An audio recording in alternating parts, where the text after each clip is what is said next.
There's frantic activity as Winston Cup invades the Glen. It's Mears' 8th 500 win, but his first at Michigan. And Atlantics have a rough time up north. This and more next on Speed Week.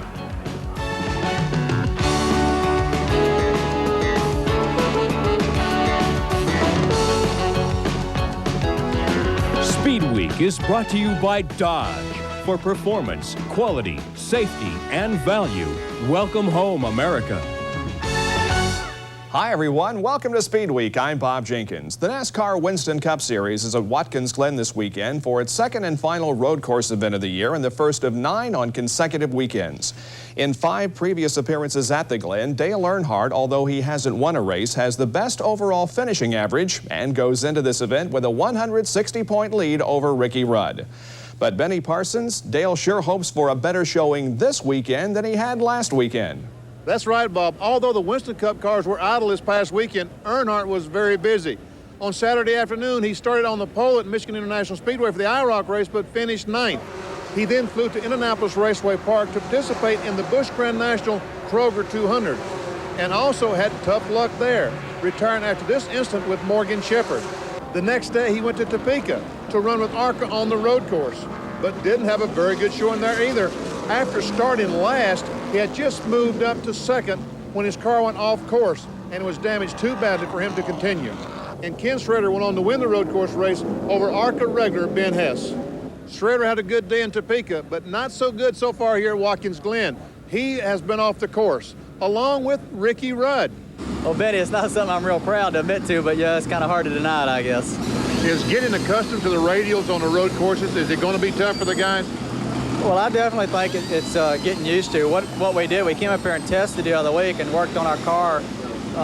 The first couple of laps with a radial tire, the car is actually very safe. You'd have a hard time spinning the car out. The car is really tight. We had to work to get the push out of the car, get the front end to stick. And we continue to work at that, and we got the car running really good speeds by doing that. But the price you pay with this particular tire, it doesn't give you any warning whatsoever. When it decides to break loose, getting into the corner with the power off, once it decides to break loose, it's gone. There is no getting it back. Unlike the bi-splat tire, the back end, you can swing it out almost 90 degrees and dirt track it and gather it up and go. The radial tire sticks a little bit better, but when it breaks, it's gone. You're not going to get it back. Now, Rudd isn't the only one having trouble adjusting to the radial tires. Also, Harry Gant, Hut Strickland, John Paul Jr., Davey Allison, and maybe the most serious crash of all, Michael Waltrip. All these fellas have been off course. They're just having trouble adjusting the radial tires, but they'll get it. But what an action-packed race it's going to be Sunday afternoon. A rumor circulating in the Winston Cup garage area is that Kenny Wallace is going to be named as the driver of the Team 3 Pontiac headed by Barry Dodson. In other news, we know for a fact Jack Roush has announced in 1992 he's going to have a second team. His driver is Wally Dallenbach Jr.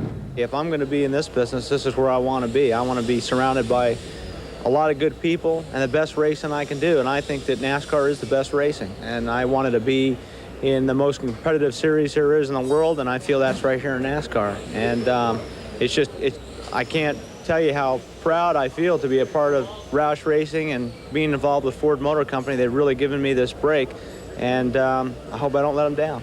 I think our team is a lot stronger than it's ever been. My concerns in the past were that it might have a negative draw on what we were trying to do with car number 6, but I will say this, that if I was Jack Roush, this is what I would be doing. I mean, if I owned this team, I would be doing it. On a sad note, Sunday morning after Busch Grand National race at Indianapolis Raceway Park, Robbie Ingram, the 28-year-old son of Jack Ingram, was towing the race car back to Asheville, North Carolina when he crashed in Kentucky and lost his life. From all of us here at ESPN, our condolences go to Jack Ingram and his family. Thanks, Benny, and all of us here at Speed Week echo those sentiments. Also tomorrow, you'll see the Grand Prix of Hungary Formula One race live here on ESPN. Bob Varsha will be back in the play-by-play chair and joins us now with the latest from Budapest. Well, Bob, all anybody can talk about here in Budapest for round 10 of the World Championship is whether Nigel Mansell and the Williams-Renault can overtake the 8-point lead that Ayrton Senna from McLaren Honda holds in the World Championship. Right now, McLaren looks very strong. Everybody thought that Mansell would be the guy to beat coming in. But Ayrton Senna and Gerhard Berger look very strong. They brought out McLaren's new semi-automatic transmission, although they're not likely to run it in the race. Watch McLaren this weekend. It looks as though this may be the last running after 6 races in the Hungarian Grand Prix. Series promoter Bernie Ecclestone, who is the promoter of this race, says he's not likely to continue it. Look for us to go to South Africa at this time of the year next year. Other rumors concern new teams coming into the series. Audi is expected to be online in 1993, with Mercedes-Benz coming here in 1994. Bob, what, if anything, have you heard about Michael Andretti's scheduled test with McLaren at Silverstone earlier this week? Well, Bob, Michael Andretti and the McLaren team were not able to come to terms regarding that second session. Scheduling problems is the official word regarding their ability to get together. They say they'd like to do it a little bit later this year, but everybody knows at this point that Andretti has very few options with the McLaren team. Gerhard Berger already has a contract for 1992, and they'd very much like to have Ayrton Senna back. Regarding the options with the other Honda-powered team in Formula One, the Tyrrell team, Ken Tyrrell, the leader of that team, says he has not yet met Michael Andretti and has not talked to him at all. So it looks like Michael Andretti's Formula One options are getting thinner and thinner as the season goes on. All right, thanks, Bob. The Hungarian Grand Prix kicks off our live ESPN race coverage tomorrow morning at 7:55 Eastern Time. Terry Boutsen is the defending champion. Then later in the day, live coverage of the Budweiser at the Glen NASCAR Winston Cup race beginning at 1 o'clock Eastern Time. Speed Week is brought to you by Quaker State. The Big Q is one tough motor oil. And by Dodge. For performance, quality, safety, and value, welcome home, America.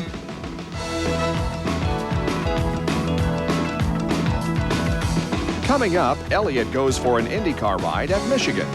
And later, Amato's the hottest driver in drag racing.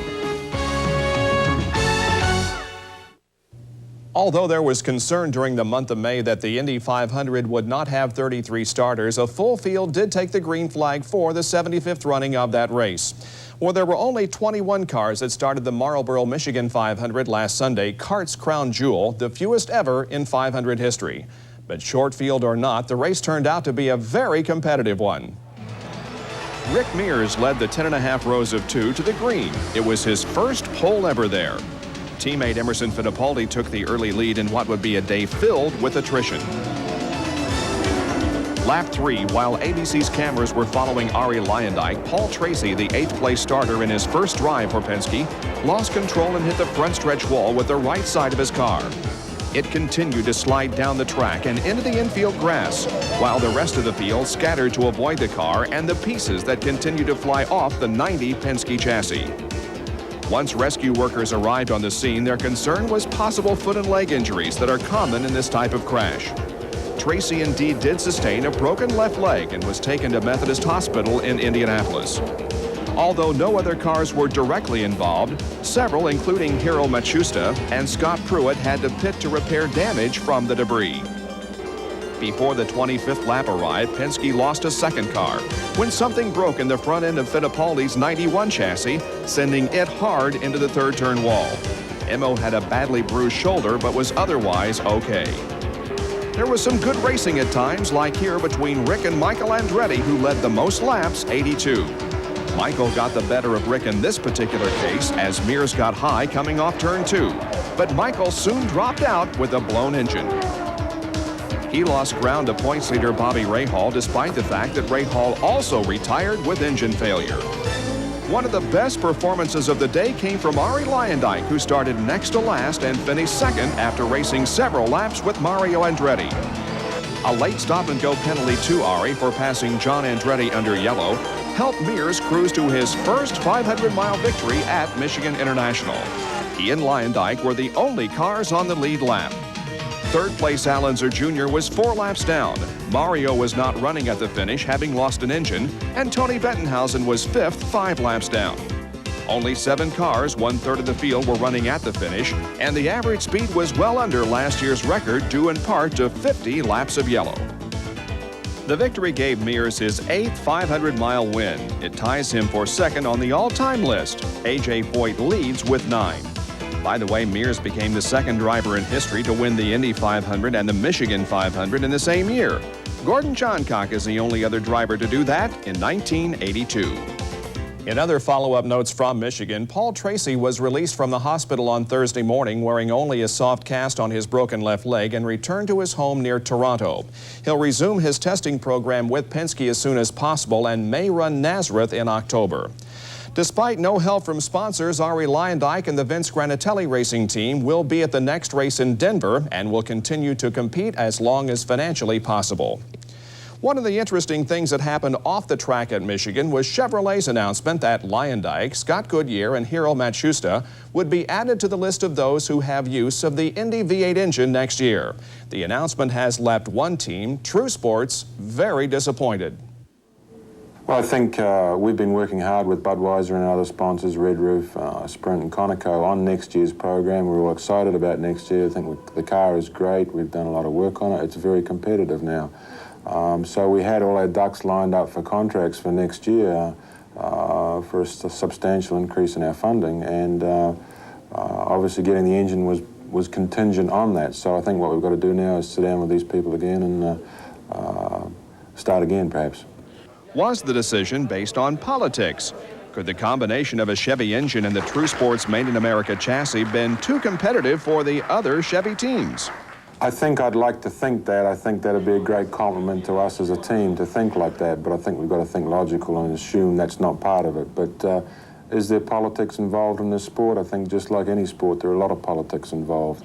Maybe we don't play them that well. Maybe that's not part of my particular makeup to play them. But I'd rather do the job on the track than off the track, and maybe there's something there, I don't know.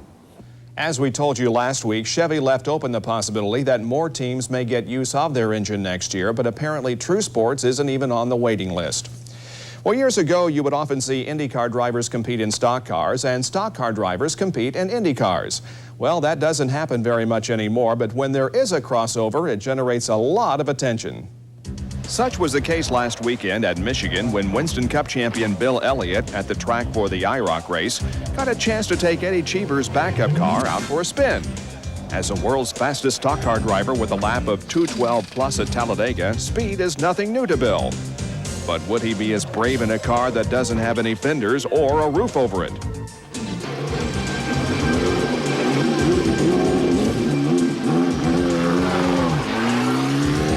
Following the instructions of Cheever and car owner Chip Ganassi, Bill spent the first few laps getting the engine and tires up to their proper operating temperature. Then, the smile on the face of crew chief Tom Anderson says it all. Bill was as awesome in his IndyCar debut as he is in stock cars with a lap of 210.767. Afterwards, Railbirds were impressed with the effort, and so too was car owner Ganassi. All I can say is if he ever decides to come up here, there's a car here waiting for him. That says a lot. Bill isn't the only stock car driver to run an Indy car at Michigan. Jeff Bodine did a few laps in Dick Simon's car back in 1988. Elliott continues to be in a neck-and-neck battle with Dale Earnhardt for top vote-getter in the McDonald's Winston Cup All-Star Team balloting. To cast your vote, dial 1-900-737-TEAM.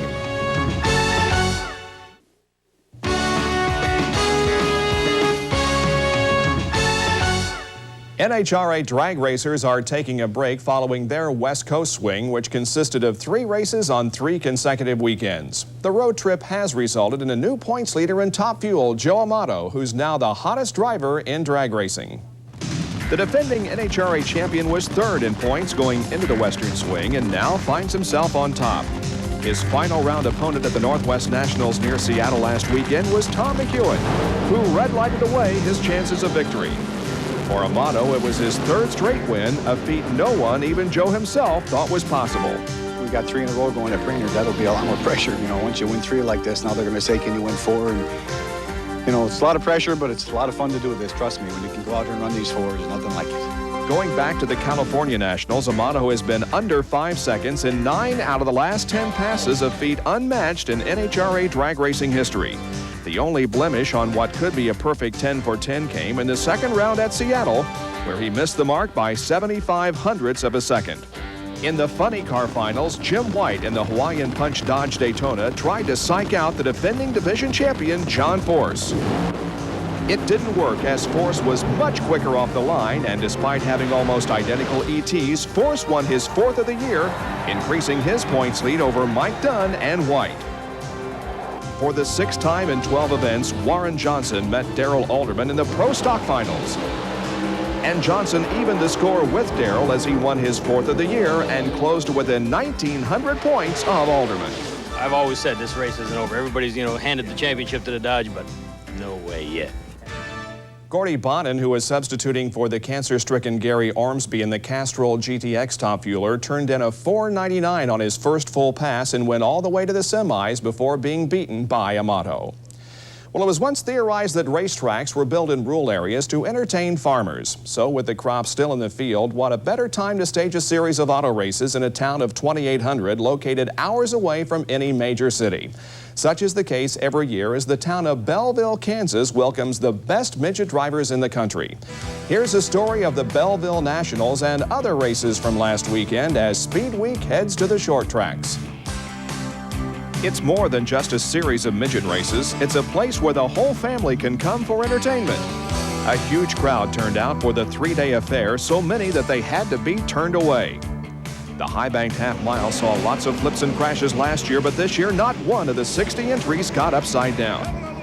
An early battle for the lead involving Stan Fox up high and Jack Hewitt down low became a 3-car battle when Stevie Reeves joined the fray. On the 25th lap, Gary Howard's engine blew, creating a small fire. It was the first of 2 yellows on the night. On the restart, watch Hewitt in the Zerunian car, high on the cushion. He was able to get around Fox for the lead, while Reeves was able to use the low group to put Fox back to 3rd. At the end, Hewitt had a comfortable edge on 2nd place Johnny Heidenreich and Reeves. The check amounted to $7,500, and besides that, the prestige of winning the Belleville Nationals. Calgary, Alberta, and Canada's Labor Day weekend. The half-mile oval at Race City Speedway hosted a 2-day doubleheader for the Toyota Atlantics. These cars compete on an oval only twice a year, and Freddie Rimrev probably wishes it would be less than that. During his qualifying run, something broke on Rimrev's left rear suspension, causing him to lose control and slide up into the wall. Freddie escaped injury. British Columbia's Trevor Siebert won the pole with a new track record, but dropped back to 5th at the start of the race. 1 lap after taking the lead from Claude Bourbonnais, the 2 cars tangled, sending Siebert into a 360-degree slide, but he was able to continue. Siebert went on to win this race and led all 125 laps the next day. What makes this remarkable is that this was the first time Siebert had ever driven a Formula Atlantic. Speaking of first, they tried out the new lights at Richmond International Raceway for a NASCAR doubleheader. Reggie Ruggiero won the modified half of the twin bill, while Gary Ballou in the red number 50 passed Jack Sprague going into turn 1 on the 18th lap, and eventually went on to win the Winston All-Pro portion. This is what it will look like when the Winston Cup Series runs there at night in September. They had to turn people away from Indianapolis Raceway Park last Saturday night for the NASCAR Busch Grand National Series Kroger 200. Several different leaders, several different incidents, including this one triggered when Elton Sawyer made contact with number 63 Chuck Bound, sending the defending series champion into Morgan Shepherd. Bound made numerous pit stops to change 3 flat tires, but the crew always got him out in front of the pace car to keep him on the lead lap. Chuck charged back to take the lead, but under caution with 9 laps to go, he stopped in turn 2.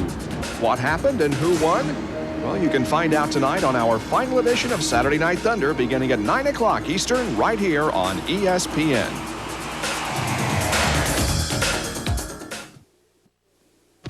Ground transportation arranged through General Rent-A-Car, where free unlimited mileage and quality Chrysler cars are just 2 of the reasons people on the move are racing to General. The month of August brings with it the beginning of the football season, but football has nothing on motorsports when it comes to rough and tumble action. Just watch this from last weekend's Jefferson Hill Climb in Pennsylvania.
Needless to say, there were no injuries, just a lot of clean fun.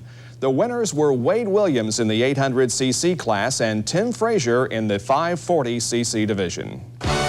Next week, Bobby Allen begins his defense of the Knoxville Nationals Championship. And Allenzer Jr. will soon be driving a new Indy car. We'll have the first look.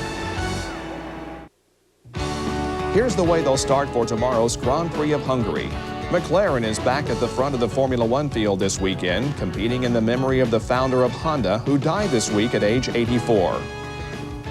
Here are the top qualifiers for tomorrow's Budweiser at the Glen Winston Cup race. The only active driver to have won a road course event in the last 5 years besides Rusty Wallace and Ricky Rudd is Davey Allison, who won in a controversial finish earlier this year at Sears Point.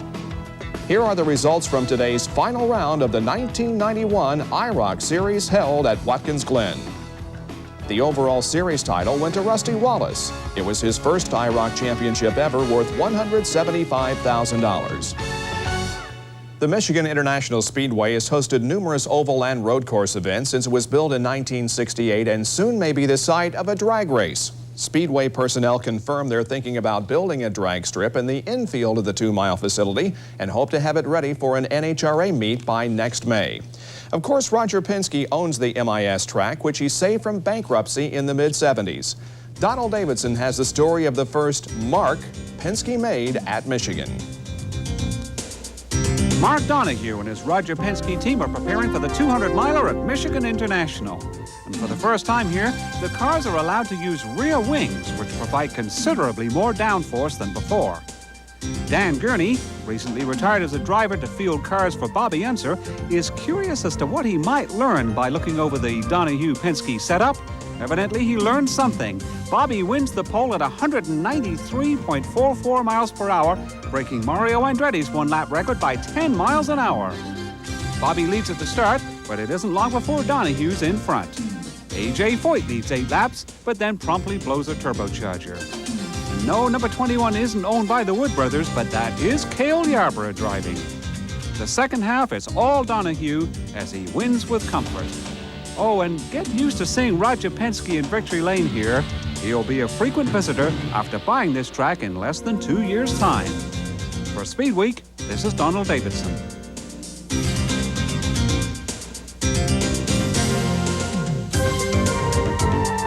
And of course, last weekend, 20 years after Mark Donohue won for the first time at Michigan, Penske driver Rick Mears won his first Michigan 500-mile race. And that will do it for another edition of Speed Week. Join us here next week at the same time, Saturday night, 7:30 Eastern. We leave you with more from the Jefferson, Pennsylvania Motorcycle Hill Climb. So long, everyone.